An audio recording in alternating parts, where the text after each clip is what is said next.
Assalamualaikum warahmatullahi wabarakatuh. Salam sejahtera buat kita semua. Salam Om Swastiastu, Namo Buddhaya, salam kebajikan. Salam olahraga, balik lagi di channel YouTube Afif Safif, pakar bola momentari sepak bola dengan kebahagiaan sebahagia Barcelona menang 3-0 atas Deportivo Alaves di kandang Deportivo Alaves. Ya, kita semua udah nonton pasti ya, Lewandowski mencetak hat-trick.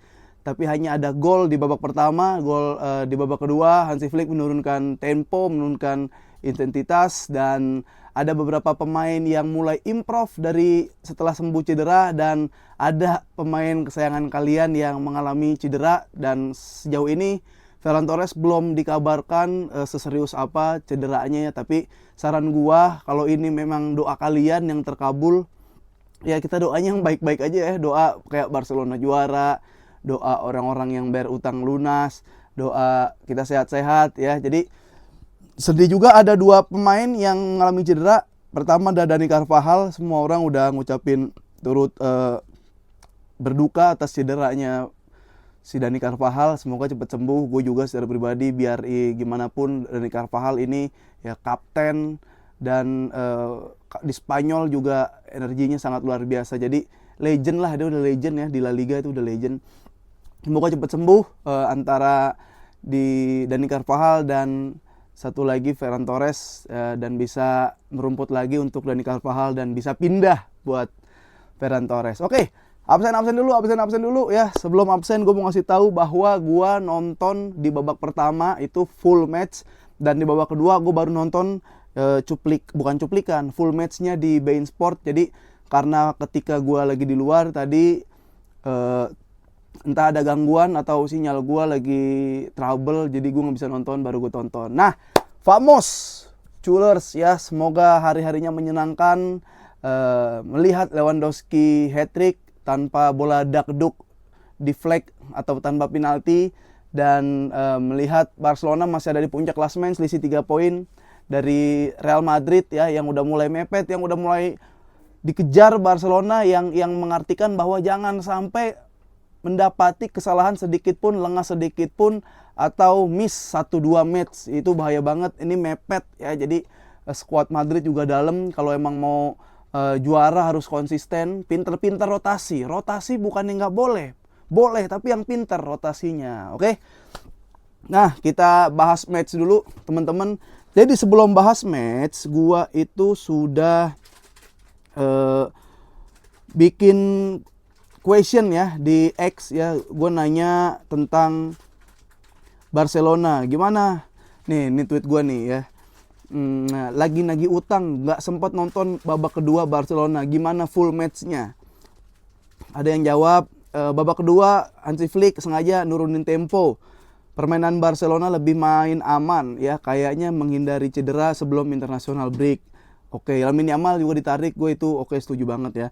Permainan jauh lebih lambat bang temponya, mungkin karena udah unggul 3-0 dan antisipasi international break biar nggak terlalu kelelahan saat gabung ke timnasnya masing-masing dan pulang dari timnasnya masing-masing kembali ke klub. Nah, ada lagi yang komen, ini dari Fares, dia bilang alhamdulillah dari menit kelima main udah pakai 11 orang karena Ferran Elsark cedera. Ya, terus menit ke-65 mas-mas tukang cek rumput berjersey 10 masuk, malah jadi bermain 10 lagi, untung menang. Nah, ya oke, nanti itu kita bahas lah ya. Enggak, gue bahas singkat aja. Kalau Ferran, gua nggak sampai ngedoain dia cedera, gue doain biar dia pindah, biar dia nggak main, atau biar Hansi Flick sadar gitu kalau ini pemain tidak terlalu menguntungkan buat Barcelona gitu. Karena kalau cedera, semua pemain yang cedera itu gue sedih gitu kan. Gue pengen cuma Ferran nih nggak main aja di Barcelona gitu. Nah, kalau Ansu Fati tadi gue lihat improve kok. Dia udah mau berani sprint ke depan, dia udah bisa dribble bola-bola progresif, terus dia bisa ngelewatin 1-2 pemain ya, ada tuh walaupun nggak di shoot, dan ada satu peluang. Ini peluang dia itu sebenarnya bola-bola wajib sih buat gol kalau striker ya, tapi dan ini kan ini juga bola-bola latihan tuh. Bola-bola latihan tuh pasti ada nih sesi seperti ini, cuma belum jadi gol. Tapi nggak apa-apa, gue ngeliat Ansu Fati udah mulai improve ya. Terlepas nanti ada isu bahwa ketika Ansu Fati lagi nanti jago dijual, itu no problem banget gue, nggak masalah selagi dia mau improve, dia lagi mau berkembang. Itu Ansu Fati. Kalau Ferran Torres Ya tadi udah gue bilang, semoga Dani Carvajal cedera bisa sembuh dan kembali merumput. Kalau si Ferran Torres, semoga Ferran Torres yang cedera bisa sembuh dan keluar dari Barcelona.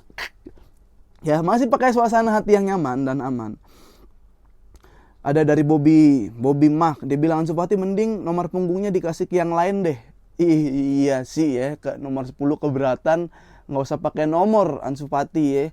Kalau nggak pakai ini aja per gitu, kayak Ansu Fati nomor punggungnya 22/7 gitu. VR kuadrat atau apa gitulah ya, atau pakai pangkat. Ansu Fati nomornya kalau mainnya belum improv nih, masih kayak zaman dulu ya, nomor Ansu Fati jangan 10, mending 5 pangkat 2 kayak gitu. Kalau mau 10 jadi, atau berapa lah, 3 pangkat 3 gitu, 6 pangkat 6 itu aja lah Ansu Fati. Kan unik tuh ya, sama kayak cara main Ferran Torres yang unik. Ada Igede Manuke, dibilang Ansu scanning area dan penempatan posisinya jelek, sesekali perlu diuji main sama skuad inti dari babak pertama. Kalau nggak bisa connect ya udah cepet-cepet lah diganti. Oh, sepakat banget gue. Ya, karena kalau nggak main sama winning team atau skuad inti itu memang kayak PR-nya lebih banyak gitu. Kerja kerasnya harus ditingkatkan lebih, dan konektivitasnya itu masih belum nyambung banget. Nggak kayak Lewa Rafinha sekarang, nggak ke Lamine Yamal, Lewandowski. Jadi itu harus dicoba sih Ansu Fati starting line up. Ini kan Ferran udah cedera ya, sesuai doa kalian tuh. Nah, Inaki Peña seperti biasa mengerikan bagi kawan, bukan bagi lawan ya. Babak kedua tensinya turun tapi cukup oke. Sibuk bikin offside. Nah, ini nih ya. Sibuk bikin offside karena Alaves ya, kalau nggak salah ini dia akhirnya dapat 11 offside ya. Barcelona cuma 2 atau 3 gitu. Tapi Alaves 11 offside. Ada yang jadi gol juga offside-nya tapi dianulir VAR. Gini, kalau main garis tinggi, kita punya back yang cepat, itu nggak apa-apa gitu.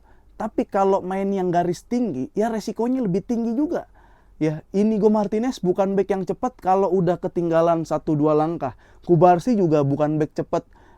Ini ya, back cepat tuh bukan kayak Roberto Carlos ya, kayak full back itu. Kayak ya Carlos nggak apa-apa kalau ditaruh tengah buat mudah. Kayak Walker nggak apa-apa kalau ditaruh tengah. Ya, back cepat menurut gue tuh kayak Van Dijk ya, Rafael Varane, itu tinggi tapi larinya kenceng gitu.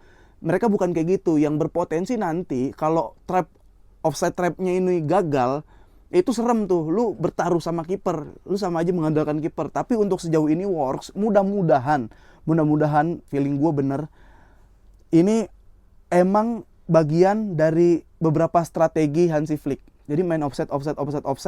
Nanti ketika lawan tim matang, ntar ketika lawan tim gede, dia dinamis ya, dia memainkannya secara dinamis, mau pakai offside kadang enggak, mau pakai atau enggak. Jadi ini opsi aja, lu ngelihat lawan, jadi kayaknya cocok ini dipakai gitu. Jadi cara Hansi Flick melihat lawan dengan menurunkan strategi-strateginya gitu ya. Terakhir kali kata Zaki nih, terakhir kali ngerasain Barcelona sekuat ini adalah musim 2018-2019. Tiap pertandingan bakal expect menang. 5 musim terakhir selalu bikin ketar-ketir, susah menang. Bener. De Jong Ansu main tapi nggak bisa nambah gol, malah Inaki Peña diuji. Oh iya, Inaki Peña diuji ya. Gua masih deg-degan sih kalau Barcelona keserang kayak Inaki Peña, positioningnya takut salah. Bola-bola atas, bola-bola yang harusnya bisa dipukul kenceng, nggak kenceng pukulannya, harus bisa ditip di atas. Duel-duel bola udara nggak menang. Itu yang masih bikin gue deg-degan. Ini ada dari Cisun. Dia bilang, serangan kendor tapi defense line bagus dan offset trapnya berhasil terus. Ansu 2 kali peluang bagus tapi kipernya nge-save Iñaki ya gitu. Oke, itu dari sisi yang gua tanya ya. Kalau gua ngelihat, nanti gua bacain preskon juga nih teman-teman. Nah, kalau gua melihat memang ini dari gua dulu, Inaki Peña ini untuk jadi squad kiper utama ini emang harus diuji banget. Harus kayak, oh Inaki Peña nih signature-nya apa? Dia bisa passing kah? Dia bisa refleksnya bagus kah? Dia tenang, positioningnya bagus kah? Dia kan belum ada signature yang kelihatan yang bikin tenang Inaki Peña jago ini, tenang Inaki Peña jago itu. Enggak, semua deg-degan, semua karena emang belum sering kita lihat, tapi nggak nyaman gua ngelihat Inaki Peña di bawah Mistar ya. Jadi emang perlu diuji lagi untuk Kimpembe-nya. Nah, ini ada suatu perubahan bahwa Hector Ford masuk duluan ketimbang Konde. Dan Hector Ford dia stay, nggak naik-naik. Itu membuat Lamine Yamal sebenarnya lebih ekstra sih kerjanya. Tapi gue seneng banget naik turunnya Balde. Emang seharusnya dia bisa overlap, ntar inverted, numpukin overloadin di tengah. Pedri mobile banget, Casado mobile banget, Eric mobile banget. Jadi di belakang tuh rotasinya ampuh lah. Makanya gue bilang kalau mau rotasi harus ada tinggalin satu senior. Makanya Inigo di situ ya.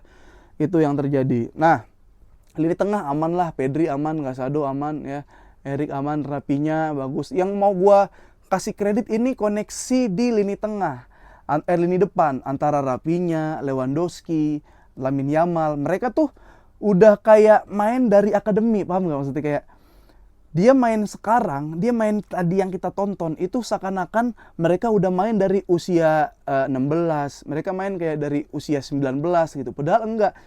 Nah, gue nggak tahu karena Hansi Flick juga mengatakan bahwa suasana sangat nyaman di ruang ganti pun suasana sangat menyenangkan, bukan cuma aman. Jadi dan permainan semua keluar mengeluarkan kemampuan masing-masing. Jadi ya apa yang terjadi di Barcelona ini hasil-hasil yang selalu positif ya gue ngeliat ya. Kayak Rapinya kalau dia kayak Dembele atau dia siapa masih bisa di-shoot, bolanya di-shoot nggak gol, tapi dia lebih memilih umpan ke Lewandowski. Set piece-nya juga bagus, dia tahu pala Lewandowski di mana. Karena menurut gua yang selalu gue katakan, Lewandowski belum habis tapi dia sedikit menurun.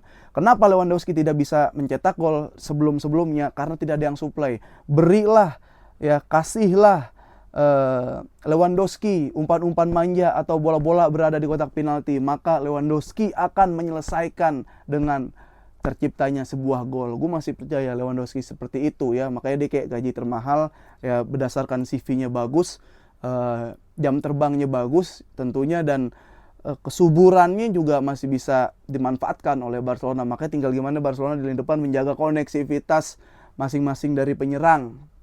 Itu yang terjadi. Sementara Rapinya ini keren banget. Rapinya itu dari 12 gol Barcelona dia berkontribusi 11, entah gol dan assist.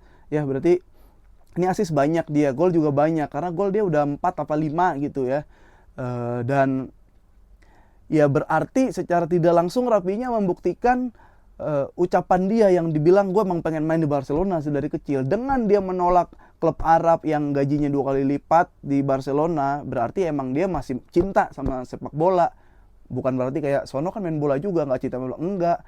Itu kan udah nggak ada pembuktian buat dirinya. Jadi setiap orang pasti punya pride masing-masing, ada yang harus dibuktiin entah ke dirinya atau ke orang lain. Rapinya sedang ada di posisi itu dan gue seneng perkembangan Rapinya ini gitu. Lewandowski nggak ada masalah, memang harus dicari untuk backup Lewandowski kalau amit-amit kenapa-napa. Tapi umur 35 apa mau 36 gitu, tapi main di La Liga masih mau lari, masih mau tarung, masih duel bola atas pun menang tadi. Ya ini emang harus dijaga Lewandowski dan harus ada backupnya juga buat dirotasi. Karena kemarin yang nggak dirotasi Lewandowski, kemarin yang main duluan Lewandowski, itu nggak bisa gitu-gitu mulu. Dia juga bilang ya dalam preskon, Lewandowski baru pertama kali dalam seumur hidup saya memainkan 5 pertandingan dalam jeda 2-3 hari. Itu yang terjadi. Tapi kondisi dia kan masih seger buger. Itulah yang terjadi. Nah,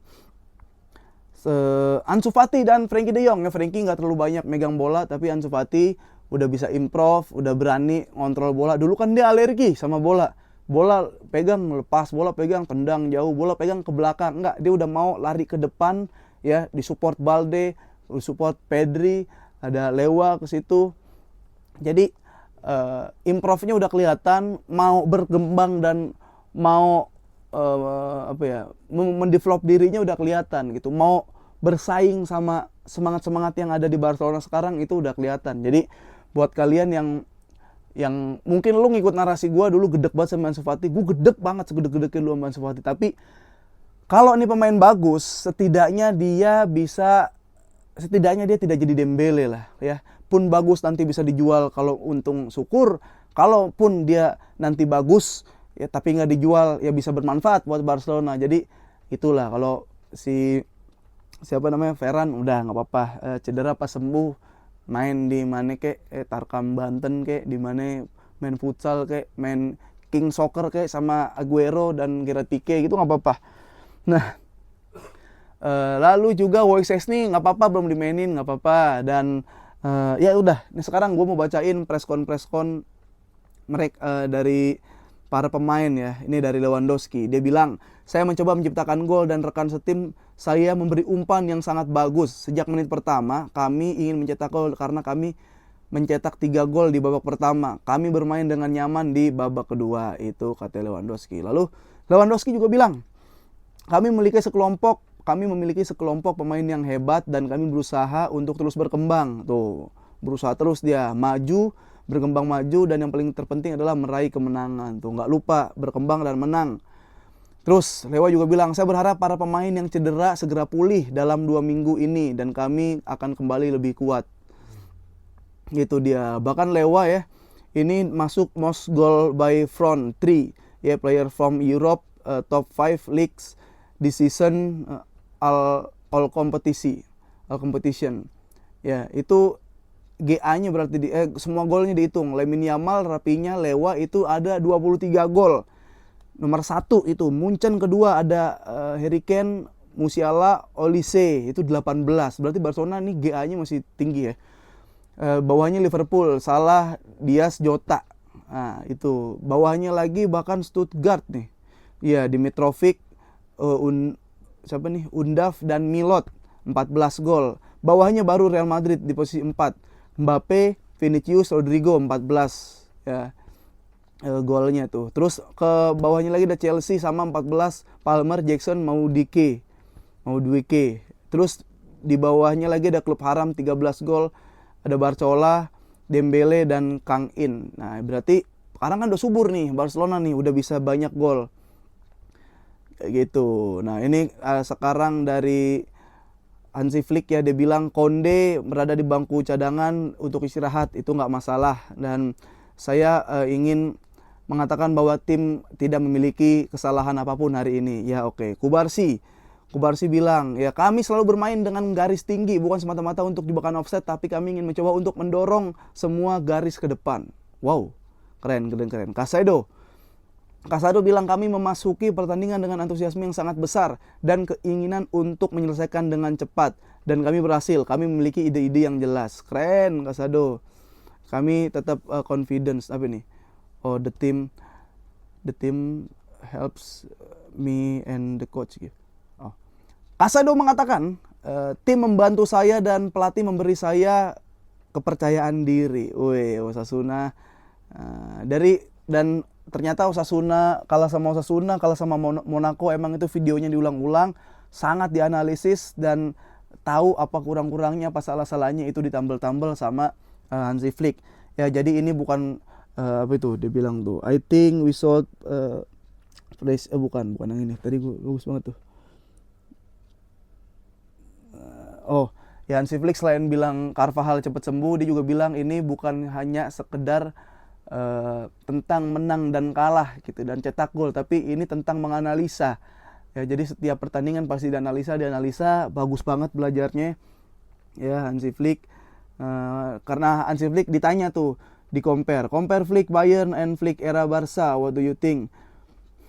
Terus si Hansi Flick bilang, enggak, saya tidak suka hal itu. Tim ini berbeda, situasinya berbeda, semuanya sangat terlihat bagus, dapat berubah dengan cepat. Dari sepak bola saya pelajari bahwa perubahan bisa sangat cepat berubah. Apa yang dilakukan tim sungguh menakjubkan. Nah, itu dia tuh. Jadi ya udahlah, ini setelah jeda internasional kita akan bertemu dengan Sevilla, lalu Liga Champions, Bayern Munchen, lalu El Clasico. Ya, jadi siapa yang nggak sabar di sini untuk menunggu pertandingan-pertandingan tersebut. Ini 3 pertandingan langsung setelah jeda pertandingan, mudah-mudahan nggak ada yang cedera. Ini match sangar semua ya. Sevilla sangar ya, raja Europa League. Bayern, nah ini yang gue tunggu banget, Bayern. Ayo gue injek lo. Habis itu lawan Real Madrid. Jadi nggak ada yang cedera, pemain full. Yang cedera udah selesai, udah sembuh. Kita ketemu Barcelona, Sevilla akan bertemu dengan Barcelona yang Barcelona.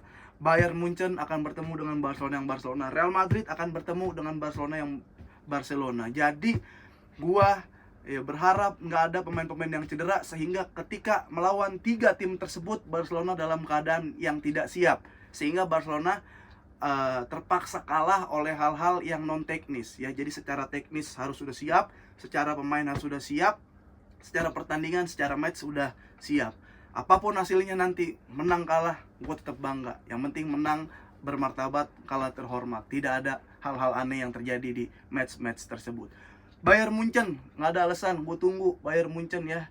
Mainin dulu tuh, udah lu Bayern 82 ketemu sekarang yang Barcelona.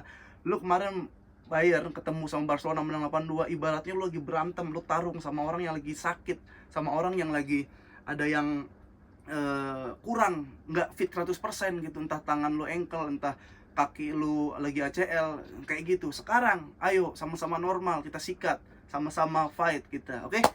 Kita tunggu Munchen guys. Siapa yang gak sabar di sini pengen lihat Barcelona berhadapan dengan Munchen. Gue tanya sama lu lebih nungguin mana, Barcelona versus Munchen? Kalau pilih salah satu ya, yang mana yang paling lu lebih tunggu? Barcelona versus Munchen atau Barcelona versus Madrid? Ya, gue tunggu jawabannya di kolom komentar, oke? Siapa yang kalian lebih tunggu, Barcelona lawan Munchen apa Barcelona lawan Madrid? Oke, kita tunggu di jawaban. Pilih salah satu, nggak perlu dua-duanya, oke? Vamos, muchas gracias.